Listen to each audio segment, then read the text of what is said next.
Hola, soy Daniel Mansuy, esto es Réplica de Tele 13 Radio y hoy día tenemos como invitado a Patricio Domínguez para conversar sobre su reciente traducción de un libro de Cicerón llamado Sobre la vejez, publicado por Editorial Universitaria. Para saber quién es Patricio, escuchemos la siguiente ficha. Patricio Domínguez estudió filosofía en la Universidad de los Andes y es doctor en filosofía por la Universidad de Tubinga en Alemania. Ha sido profesor visitante en la Universidad de Oxford en Inglaterra y actualmente se desempeña como profesor de filosofía y lenguas clásicas en el Instituto de Filosofía en la Universidad de los Andes. Ha publicado traducciones anotadas de Platón, Cicerón, Séneca y Agustín de Hipona y colabora periódicamente en revistas con artículos sobre música y literatura. Muchas gracias, Patricio, por estar hoy día con nosotros en Réplica de Tele 13 Radio. Gracias a ti, Daniel, por invitarme a este programa tan entretenido. Oye, primera pregunta, tengo muchas preguntas por supuesto en esta estupenda traducción que nos vuelve a entregar. Ya te estaba acostumbrando a publicar muchas traducciones, el último año ya has publicado varias cosas, tanto del latín como del griego. En Cicerón, ¿qué te llamó la atención de este diálogo que te pareció que merecía una nueva traducción y una nueva introducción y un nuevo trabajo como el que le dedicaste? Porque el texto no es muy largo, pero este trabajo toma tiempo. Toma tiempo, sí. A mí me llamó la atención profundamente dos cosas. Uno, el hecho de que un político tan importante como Cicerón y tan fanático de la política, realmente era un animal político, al final de su vida dedicara un pequeño libro a hablar sobre la vida privada. Es decir, lo que en latín significa privatus, la vida deprivada o desprovista de política, ¿no? Lo cual para un romano es muy fuerte, digamos. Privada de lo público. Privada de lo público, ¿no? Privada de poder, privada de lo público. Y otra cosa que me llamó mucho la atención es que Cicerón toma un hilo, por así decirlo, de la República de Platón, ¿no? La República de Platón comienza con un diálogo entre Céfalo y Sócrates acerca de las ventajas o desventajas de la vejez. Y muchas veces uno lee la República de Platón y piensa que eso es como un mero prólogo. Un mero preámbulo un poco inútil. Un poco inútil, un poco literario, pero Cicerón se toma muy en serio, ¿no? Esta idea platónica de que la vejez es una edad filosófica, en cierto sentido. A partir de ahí y otras cosas más, me propuse traducir este pequeño libro que va junto con Sobre la amistad, ¿no? Hay que leerlos como un díptico. Perfecto. Oye, partamos por la relación con Platón, que es muy interesante, porque efectivamente la República parte con Céfalo, y hay una reflexión sobre la vejez, donde Sócrates le pregunta qué es lo que tiene de bueno esto, qué sé yo, pero Céfalo se va, y por tanto la parte interesante y buena de la República es sin Céfalo, y hay intérpretes que dicen eso es muy importante, porque la discusión filosófica no se puede dar con el anciano que encarna la tradición. Uno puede estar no de acuerdo con esa lectura, pero es una lectura posible. En cambio aquí, no. No, aquí no, claro.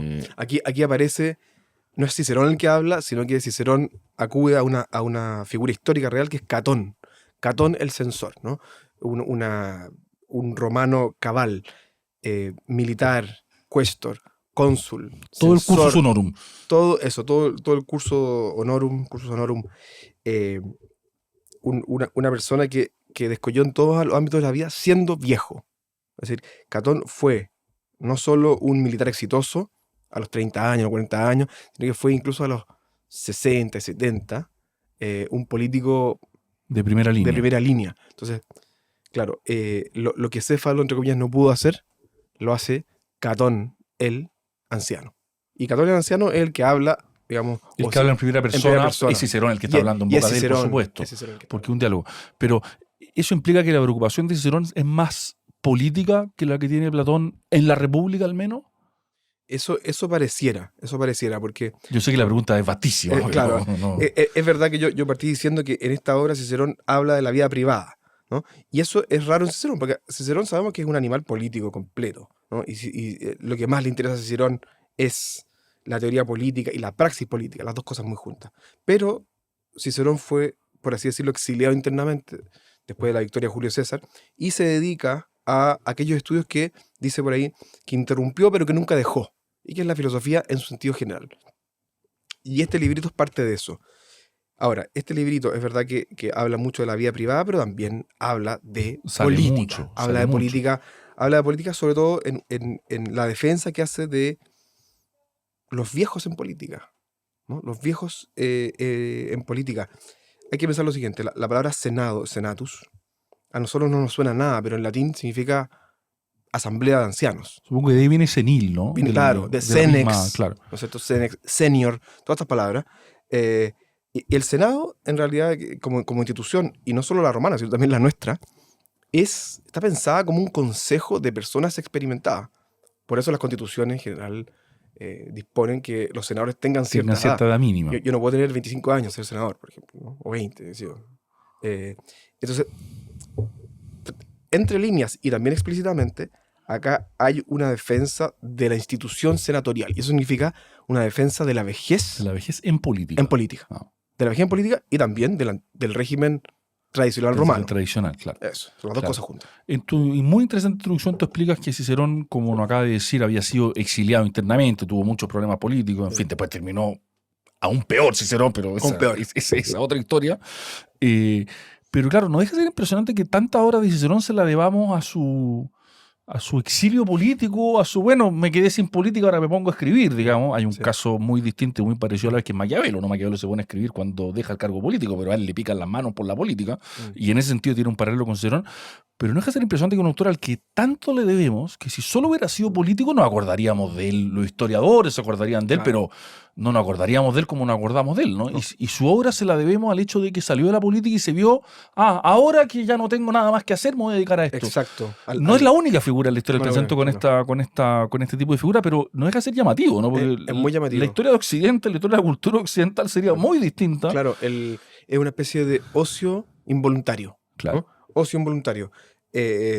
Si Cicerón hubiese permanecido en primera línea de la política como él quería, obviamente, él hubiera querido ser una especie de cónsul perpetuo o algo, no sé, una especie de príncipe o cónsul perpetuo, nunca un rey, porque eso significa tiranía, pero un El cónsul. fin de la República claro, habría sido. no hubiéramos tenido todas estas cosas. ¿no? El caso de Cicerón es muy distinto al de Séneca. ¿no? Se les compara mucho porque son dos escritores latinos muy importantes. Cicerón se moría de ganas siempre de estar en primera línea política y parece que Séneca se moría de ganas siempre de escapar de la De política. arrancar. De arrancar. Quería arrancar constantemente. Constantemente. ¿no? Uno aspiraba al ocio y el otro sufría el ocio, el caso de Cicerón. Hay una vieja discusión que supongo que te ha tocado ver, digamos, respecto del valor filosófico de Cicerón, ¿no? Sí. Porque hay algunos filósofos, yo no estoy simplemente describiendo esta tesis, no la hago mía, ¿no? Pero que dicen, ya, interesante como divulgador y recapitulador, ya, tierno todo lo que hace, pero no lo vamos a tomar en serio, ¿no? Y hay otra gente que dice, está claro que no es Aristóteles, está claro, pero en Cicerón hay una tradición, ya hay una reformulación de ciertas ideas que es muy importante Sí. y muy significativa. Sí.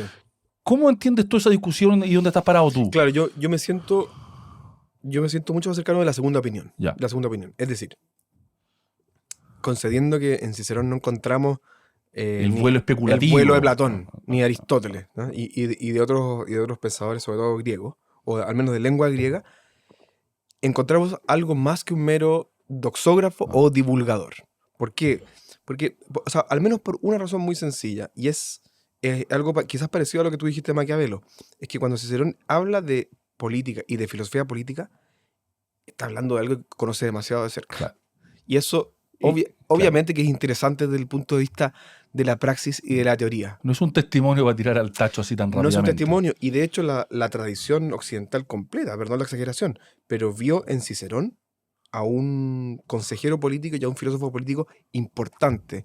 Y eso vale para la antigüedad, para el medioevo, para el renacimiento y para la edad moderna. O sea, en la obra de Santo Tomás deben haber, no la he contado Sí. nunca, pero la referencia a San Agustín debe ser equivalente a la Cicerón grosso modo. Totalmente. Y si no más. Totalmente. Y en la obra de Montesquieu está Cicerón, Está constantemente en la Cicerón. obra de los llamados padres fundadores de Estados Unidos del siglo XVIII, Está constantemente Cicerón. está constantemente Cicerón. Como ¿no? el gran educador Una especie de educador. de Occidente. Claro, están Adam Smith, digamos, están filósofos políticos que consideramos hoy día importantes. Digamos, no. O sea, era una especie de modelo, consejero y también mentor filosófico. Y mentor filosófico también. Sí.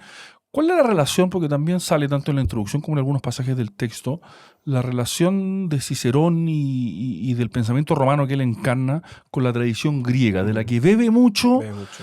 pero al mismo tiempo la miran a veces con cierta desconfianza, ¿no? Como, bueno, nosotros somos romanos y no somos griegos, entonces hay Exacto. una ambigüedad ahí que me pareció muy interesante. Es una ambigüedad, o sea, por así decirlo, el conflicto de lo romano contra lo griego tiene varias etapas. Una de las etapas fue Catón, justamente, quien es homenajeado en este libro, porque Catón el Censor sí se opuso históricamente a la excesiva helenización de las élites romanas. Y Cicerón, por otra En parte, el diálogo está corregido eso, ¿no? claro, está un poco corregido, ¿no? Porque es verdad que Catón también fue un gran cultor de las letras griegas, ¿no? El caso de Cicerón es más o menos parecido. Cicerón sabemos que sabe griego perfecto, a veces escribe en griego, en sus cartas privadas escribe en griego, habla griego, él mismo dice que podría haber discursos en griego, etc. Vivió en Atenas, estuvo en Tesalónica, pero es un patriota intelectual. Es un patriota intelectual y eso quiere decir que Cicerón quiere insistir en esta obra, pero en muchas obras también del mismo periodo, que se puede hacer filosofía en latín. Se puede hacer filosofía en latín. ¿Por qué se puede hacer filosofía en latín? Porque el latín es una lengua muy rica, y ahí Cicerón obviamente es un poco chauvinista, y llega a decir que es más rica que la griega. Llega a decir eso. Llega a decir eso. Y quizás aquí está el punto más interesante, dice, los griegos, claro, pueden tener más geometría, más música, pero los romanos tenemos la ley, la milicia, el derecho. Y las costumbres, digamos, y la ética, en el fondo la filosofía práctica. Digamos, los griegos tendrán especulación y arte, y nosotros tenemos en la ley, la filosofía aplicada, la jurisprudencia, y eso nos hace superiores al menos en ese aspecto. Claro, en el de República está formulado, si es que recuerdo bien, el de República de Cicerón, que es un diálogo que nos quedan algunos fragmentos, lamentablemente no lo tenemos entero, como tantas otras obras de él, por lo demás, digamos. Dice algo así como, claro, la superioridad de Roma está en la evolución de sus leyes y en la evolución de sus costumbres políticas, ¿no? Y por tanto los griegos sí aprendemos mucho de ello, claro. pero vamos, la superioridad está al lado de Roma, eso no cabe ninguna duda. La superioridad no política en el sentido de poder político, sino de reflexión política. Sí. O sea, de orden político. Y de orden político. Un orden mucho más exitoso que cualquier polis griega. O sea, las polis griegas duran muy poco. Muy poco, claro. Y los imperios o intentos de imperio griegos duran muy poco. En cambio, Cicerón está pensando en que, claro, Roma es el faro del mundo, ¿no? Y esto se ha logrado durante varios siglos. Digamos, los romanos tenemos el acopio de sabiduría práctica de siglos. Bueno, justamente el Senado está ahí. Claro, que es como el patrimonio, es como el depositario de esa tradición. El depositario de esa tradición, sí. Montaigne dice que otro gran lector de toda esta gente, ¿no? Dice, le pega muy duro a Cicerón, ¿no? Dice, es un vanidoso, insoportable, infumable. Al mismo tiempo le roba muchas cosas, se las roba. Aquí no se roban cosas, pero toma muchas ideas de él. ¿Qué te parece esa opinión de Montaigne la opinión personal, que le atribuye tanta vanidad que se le hace insoportable? Sabiendo que a Montaigne, yo lo admiro muchísimo, pero vanidad tampoco le faltaba al hombre, hay que decirlo. Mira, a ver, esto fue una polémica de la Edad Media muy, muy tardía, ¿no? Al comienzo del Renacimiento. Hubo un redescubrimiento de las cartas de Cicerón, ¿ya? Antes no salían las cartas de Cicerón, salían muchos sus tratados, obviamente. Perfecto. Como la República, de las leyes, mismo, ¿no? Y en estos tratados aparece un Cicerón que, digamos, es muy consciente de su valor político, intelectual, pero digamos, aparece como un autor bastante sobrio. Cuando uno lee las cartas, la sobriedad se pierde. Se pierde. Y también los discursos. Muchos discursos públicos son realmente increíbles, porque Cicerón estaba obsesionado con su papel en la historia romana. Y eso él no lo esconde. Cicerón escribió un poema épico sobre su propio consulado. Trató de encargarle a un filósofo griego también una especie de historia heroica de sí mismo. Se preocupa en todas partes que su legado quede, claro, y eso se hace insoportable, ¿no? Perfecto. Oye, vamos al género. ¿Ah? Tú dices que es un género de... Este texto en particular forma parte del género de la consolación. Sí. ¿Nos puedes contar un poco de ese género que forma tan parte de esta tradición filosófica? ¿No? Sí. Porque Cicerón no lo está inventando, pero lo cultiva muchísimo. Lo cultiva muchísimo. Cicerón escribió una consolación, casi con ese nombre, cuando murió su hija Tulia. La consolación es, en realidad, poner en formato filosófico una serie de discursos y argumentos fúnebres para consolar al que ha perdido a un ser querido. Y luego se expandió a la consolación de cualquier otra desgracia, como puede ser el exilio, la pobreza, la infamia, etc. La consolación, entonces, es el intento filosófico retórico de quitar una emoción particular que es la tristeza. ¿Mm? Para eso se dan una serie de argumentos probables, ¿no? O plausibles, porque claro, en el mundo de la contingencia uno no puede dar argumentos metafísicos o matemáticos, ¿no? Y en el caso de la vejez es así. Claro. Alguien puede decir, mira, yo tengo miedo de ser viejo, y tengo miedo de ser viejo porque el placer va a ser desconocido para mí, voy a ser inactivo políticamente, no voy a tener fuerzas físicas y me voy a morir, ¿no? Que son los argumentos que están Que son los formulados argumentos aquí. que están ahí, ¿no? Frente a eso, Cicerón, claro, dice, bueno, a ver, ¿es tan cierto lo primero? Veamos si es tan cierto. ¿No será que hay una opinión que se pueda cambiar? Ah. Mira, yo te doy contraejemplos. Claro. Como que va matizando esa va opinión. matizando. Te exhorto, Claro. mediante los mismos argumentos que uno exhortaría a un amigo frente Claro. a una desgracia. Claro. Digamos, ¿no? Es un género que se ha perdido en cuanto tal, ¿no? Sí, se ha perdido. Por decirlo así, existe en otras dimensiones, digamos, pero no tenemos a alguien equivalente a Cicerón escribiendo estas cosas hace mucho tiempo. Hace mucho tiempo, hace muchos siglos. Claro. O sea, a ver, yo creo que las últimas grandes consolaciones se escribieron en el Renacimiento. El Renacimiento, Ya, así de atrás. Sí, hay gente que imitó este género, quizás el más famoso Tomás Moro, que escribió una especie de consolatio espiritual, justamente al ser encarcelado por Enrique VIII. Y también, claro, hay consolaciones pequeñas por aquí y por allá, pero fue un género muy popular en la antigüedad. O sea, Plutarco escribió consolaciones, Séneca escribió muchas consolaciones, Cicerón escribió consolaciones. Encontramos también escritos consolatorios en la patrística, en San Agustín. ¿Cómo recoge el cristianismo este género? No, lo recoge muchísimo. Hay padres griegos y latinos que escriben consolaciones, en donde obviamente entran elementos espirituales que no están en la tradición pagana. Obvio. Pero en la tradición greco-romana sí aparece, por ejemplo, la esperanza después de la muerte, ¿no? Sí aparece de modo bastante brutal la descripción de la vida como de un mal paso, como de algo... Una mala noche, una mala posada. Tal cual. Aparece también el dualismo, de modo muy radical, digamos, en donde la muerte aparece como una liberación de la cárcel del cuerpo, y todo ese tipo de argumentos consolatorios que vienen muy atrás, al menos de la tradición platónica. El cuarto argumento que está formulado aquí, porque como tú bien explicaste, Cicerón quiere refutar, por decirlo así, 4 tesis sobre la vejez, Sí. ¿no? 4 tesis así como comúnmente. 4 objeciones, exacto. 4 objeciones, claro. Sí. La última es la de la muerte. Sí. ¿Podemos reformular un poco lo que piensa un hombre pagano como Cicerón sobre la muerte y, Claro. cómo ataca Claro. el temor a la muerte? El temor a la muerte, porque claro... que es un tema filosófico por excelencia. Por excelencia, claro. Este es un libro consolatorio.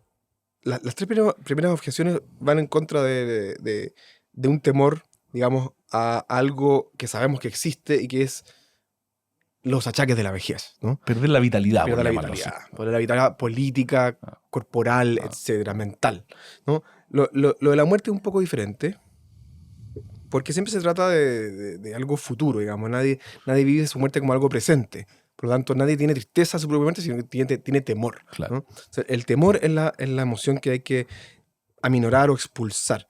A ver, Cicerón, con respecto a la muerte, piensa en esta obra y también en otras obras que el alma de la persona que ha actuado con justicia y que ha sido ilustre y sobre todo que le ha brindado un servicio a Roma, esa alma se separa del cuerpo y por su constitución ontológica o física accede a una dimensión que es una dimensión celestial.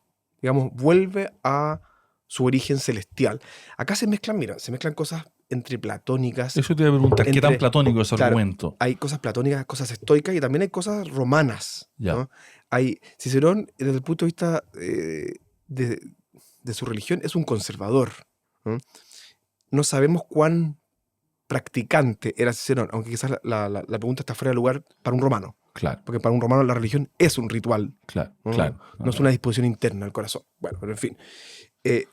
Cicerón piensa que es muy natural o es muy normal pensar que el alma sobrevive a la muerte. Y para eso da argumentos de tipo muy retórico probable, ¿no? Del tipo, mira, ¿te parece sensato, por ejemplo, que ofrezcamos plegarias a los difuntos tradicionalmente, si es que estos no nos pueden escuchar de cierta manera. Las plegarias de los difuntos tienen que tener algún sentido y por tanto hay algo así como O tiene, después de la muerte. o tiene que tener algún sentido el afán de gloria, ¿no? O sea, el afán de gloria del propio Cicerón, pero también de Catón Claro. y de todo. De cualquier personaje romano que se preside tal. Exacto, de cualquier cónsul, cualquier general. Claro, el afán de gloria, digamos, tiene que tener algún sentido y yo tengo que verme retribuido en cierto sentido por una gloria futura. Tengo que estar más o menos esperar, ¿no? Una esperanza, estar enterado de eso, cosas por el estilo. Y desde el punto de vista así ya más metafísico, claro, Cicerón piensa que la mente humana o el espíritu humano no está hecho de los mismos elementos que el cuerpo y que por lo tanto no se comporta como un cuerpo, sino que se comporta de una manera distinta. Y ahí podríamos decir, claro, se comporta de una manera distinta y por lo tanto sobrevive a la descomposición del cuerpo. Y eso está como de modo hiper resumido en este tratado, porque es un tratado consolatorio. Por supuesto, donde no está sistematizado esto, ¿no? No. ¿Cuánto recoge o no recoge nada la tradición cristiana de estas visiones paganas sobre la muerte? Yo creo que el cristianismo de los primeros siglos dialogó muy bien con la tradición platónica y la tradición estoica en este respecto. En este punto. Pero yo no diría que recoge cosas, sino que más bien dialoga. Ya. Y también critica o corrige, según sea el caso. Por supuesto, porque la visión de la muerte del cristianismo no puede ser la misma, ¿no? No puede ser la misma, ¿no? Porque hay que pensar lo siguiente, en la tradición platónica en sentido muy amplio, imagínate, Cicerón está ahí, la muerte aparece como una liberación de las cadenas de una cárcel. Claro. Y de algo corrupto. Y esa retórica aparece en el platonismo y en el estoicismo. Y el cristianismo no tiene esa retórica, ¿no? Porque hay una esperanza en la resurrección, cosa que es bien desconocida para el paganismo. Completamente chavetá, simplemente. Claro, ¿no? Claro, ¿no es cierto? claro. Y además, dentro del estoicismo, ¿no? Cicerón, de hecho, por ahí recoge una opinión, se piensa que las almas sobreviven al cuerpo, pero no para siempre, sino que también las almas tienen su propia mortalidad. Y que forman parte por así decirlo, de los ciclos cósmicos. De un ciclo vital, digamos. Sí, y eso obviamente para un cristiano, digamos, no tiene ningún sentido, porque no hay ciclos vitales ahí. Un ciclo vital, ¿no? Creación y apocalipsis. Hay otro argumento que está aquí, que también está de algún modo en la República, del que Montaigne también se ríe. Montaigne no pierde ocasión, de verdad, de pegarle así como puntito a Cicerón. El argumento de los placeres, ¿no? De que Sí. tú lo acabas de mencionar a su manera, de que el viejo bueno está, este argumento, supongo, ampliamente comprendido en la tradición platónica, ¿no? Entonces, aquí haciendo una exégesis demasiado estricta, que la vejez, bueno, te libera de la esclavitud, que son los distintos tipos de placeres que son como dueños, digamos, y como que no... Son tiranos. Esa es la palabra, ¿no? Son tiranos que nos dominan, ¿no? Y es una idea muy importante en este texto, ¿no? Sí, muy importante. De que la vejez, en el fondo, permite la temperancia. Y claro, Montaigne dice, sí, pero ahí no hay ninguna virtud. Eso es porque se sacaron las ganas. Eso es pura necesidad. No, y además, sí. No me venda esto como la gran cosa, Sí. ¿no? Bueno, ese ensayo de Montaigne sobre la vejez es realmente muy anticiceroniano. Es muy anticiceroniano, Porque aparece Montaigne tomando el partido de los amigos de Céfalo, casi que diciendo, oye, yo me acuerdo con dolor Exacto. de la fiesta, de la farra. Sí. Lo pasábamos bien, lo pasábamos bien. Y Montaigne es muy explícito, de sus amantes y todo eso. Cicerón parece que en su vida, digamos, real, era un hombre bastante sobrio. ¿No? En un mundo romano que también se prestaba para todo. Para todo, ¿no? Y Cicerón parece que miraba con muy, muy malos ojos toda la decadencia atribuida al menos a la lid romana en ese respecto. Claro, Cicerón sabe que la vejez es dura, ¿no? Pero claro, el argumento consolatorio siempre es tirar el tejo pasado. Claro, siempre es tirar la cuerda lo más acá posible. Claro, y decir, a ver, la vejez tiene también su deleite, y el deleite está en la conversación, porque la conversación se ve liberada cuando no está sometida por otras tensiones propias de los apetitos. El deseo sexual, claro, o el deseo de banquetes. Claro. Eso. Claro. En ese sentido, es un libro optimista. ¿No? Un libro optimista con respecto a la vejez. O sea, el viejo aparece acá como un hombre que sabe mucho, activo políticamente. Hiperrespetado, es otro argumento. Hiperrespetado. Donde el respeto para el viejo juega un papel importante porque... Muy importante. Porque lo dejan pasar, escuchan lo que le dice. Exacto, escuchan lo que le dice. Y un largo etcétera. Sí. La ciudad contemporánea no dialoga mucho con esto, pero por llevarte tan lejos de modo tan abrupto. Sí, pero sí. pero no dialoga mucho con No, esto, ¿no? no. Tenemos como otra concepción del tiempo, diría yo incluso, ¿no? Sí. Donde miramos más bien hacia la juventud Sí. que hacia la vejez, pero no sé, es una intuición muy general. Sí, o sea, hay una razón demográfica histórica obvia, y es que en la antigüedad los viejos eran muy pocos, ¿no es cierto? Perfecto. Y por lo tanto claro. son especímenes raros. Son raros. ¿ya? Pues la gente suele morirse más joven. Mucho más, claro. Y la gente que llega a esa edad, digamos, es muy poca. Pero claro, es un argumento puramente fáctico, Claro. ¿no? Hay una valoración de la vejez como depositaria de experiencia a nivel político. Y es justamente la potencia del Senado romano. Cicerón fue senador, fue cónsul, etc. Y esto yo creo que no vale solo para un romano, vale para cualquier político viejo. Digamos. Cualquier político viejo, si tú le preguntas, al menos en privado, te va a decir que muchas de las cosas que él juraba en su juventud hoy las matiza. Y que los años de circo ayudan. No las cree. Claro. Digamos, es mucho más amarillo un viejo en política. Claro. Y eso vale para derecha e izquierda. Y ¿no? en Roma y en Chile. Y en claro. Roma, en Chile Claro. y en China. Claro. ¿No? Entonces, me parece a mí que Cicerón está reivindicando eso. ¿Contra quién? Contra Marco Antonio, en realidad. Contra Marco Antonio, contra Clodio, otra bestia negra, digamos. Era bien malo ese Clodio, claro, si es que recuerdo bien. Malo para Cicerón, pero Obvio. y juvenil y despectivos ambos de la institución senatorial, ¿no? O sea, Claro. el Senado aparece para muchos de estos líderes romanos como un obstáculo. Claro. El Senado es una reunión de viejos, además apitutados, casados, lo cual obviamente digamos, Tiene algo de cierto. tiene algo de cierto, ¿no? Casado entre ellos, Casados digamos, entre ellos una red. que obstaculizan La democratización. la democratización y también la agilidad del poder. Claro. ¿No? Claro, porque es un obstáculo para que las cosas se puedan hacer. Exacto. Otra cosa interesante en la vida de Cicerón que tú mencionas en la introducción es el hecho de que es un hombre que no proviene de alta cuna, sino que se hace él. Sí. Y esto pasaba en Roma, ¿no? Sí. En Roma con toda su tradición y toda la importancia del Senado, pero le daba oportunidades a gente que no venía de arriba, que por trabajo y por esfuerzo tuviera lugares muy destacados. Y eso juega un papel en la propia autopercepción que tiene Totalmente. el mismo Cicerón. El mismo ¿no? Cicerón, sí. Porque no le regalaron nada, por decirlo así, Exacto. simplemente. Y el mismo Cicerón también lo dice en muchos de sus discursos, ¿no? Que él se enorgullece de ser un hombre nuevo.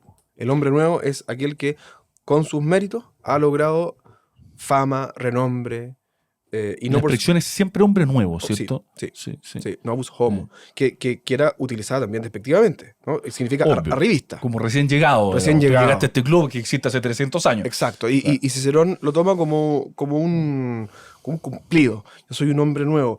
Y yo creo que Cicerón digamos, piensa que el sistema orgánico romano es tan flexible como para ir absorbiendo Esa energía, esa esa energía. fuerza, ese talento. lo cual es cierto, digamos, porque Cicerón sabe que el mismo Senado romano y la misma élite romana está compuesta de patricios y plebeyos. Digamos, hay grandes familias que son familias plebeyas originalmente, Claro. pero son familias de alta alcurnia, Claro. pero que no forman parte, digamos, de las familias fundadoras, por así decirlo. O sea, Roma sí, al menos durante muchos siglos, fue capaz de ir asumiendo nuevas energías, nuevas élites, no solo romanas, sino que provincianas, perdón. Y eso a Cicerón le parece muy, muy, muy interesante. No puedo hablar de aquí, pero impresionante cómo toca con cosas que Maquiavelo, digamos, reformula en el mismo sentido. Perdón, y no es raro que también muchos norteamericanos se hayan inspirado, se hayan visto, se hayan reflejado. Se hayan reflejado Claro. en la figura de Cicerón, porque Estados Unidos, al menos durante mucho, mucho tiempo, ha sido la república ciceroniana. Una república de homines novi, ¿no? de Claro. recién llegados. Hay gente que después de 3 generaciones puede acceder al Senado o a la presidencia de la república, cosas por el estilo, ¿no? Claro. Y en su vida fue un hombre también que ejerció, o sea, fue un político, pero también fue un abogado, ¿no? Un abogado, como uno llamaría, de un litigante, que está todo el día en la Corte Suprema litigando, que tiene Sí. clientes, Sí. lo que lo hacía estar involucrado en en la textura misma de la vida de la sociedad. Sí. En una sociedad que le atribuía al derecho un valor extraordinario. Extraordinario. Y en un orden político jurídico que no distinguía mucho al político del orador y del abogado. O sea, Cicerón tuvo que defender gente, podríamos decir hoy día, por casos de derecho privado, pero en cuanto personaje público, es una cosa bien extraña de entender, Claro. ¿no? Ahora, Cicerón gozaba, digamos, como defensor, porque era un gran orador, pero también tuvo que comerse muchos sapos y tuvo que defender a gente que era indefendible. Que no habría querido defender, pero en cuanto a abogado tuvo que hacerlo, pero tuvo que por política. Por política, porque, claro, eran amigos. tenía que devolver favores. Tuvo que digamos, devolverle favores a Pompeyo. ¿Ah? para Así, decirlo claramente. concretamente. Con nombre y apellido. Sí, claro. y él se queja privadamente de eso, digamos. Y amigos de Cicerón le dicen, ¿cómo fuiste capaz de defender a Defender a este pescadito, digamos. Claro, y Cicerón dice, mira, y tú también tienes tus yayitas, así, Claro. corresponde así. Todos hemos comido vidrio alguna vez. Claro, entonces, Claro. claro, fue un abogado y un político que tuvo que, a veces por convicción y a veces por necesidad, Ir por aquí, y por allá. flexibilizar sus ideas. Claro, ¿no? flexibilidad táctica. Sí. Oye, Patricio, nos podemos quedar aquí conversando mucho rato, pero muy interesante.